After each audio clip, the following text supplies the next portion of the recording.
Okay, what I've got set up on this recording is my Marshall. I'm plugged into my Chester, and I've got it set pretty common settings on it, and I don't have it set too loud.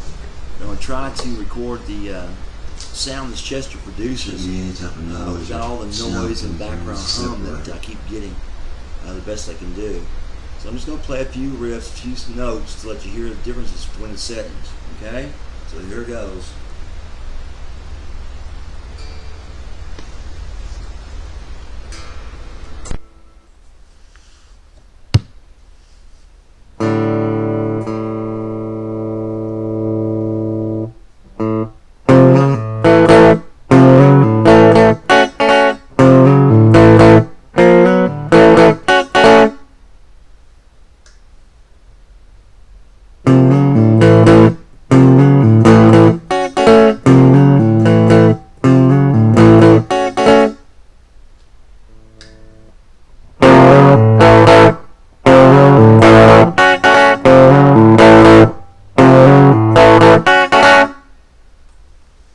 Alright, that's it. If it doesn't hum, then I got a lot of thanks to give to some people who helped me get this thing straightened out.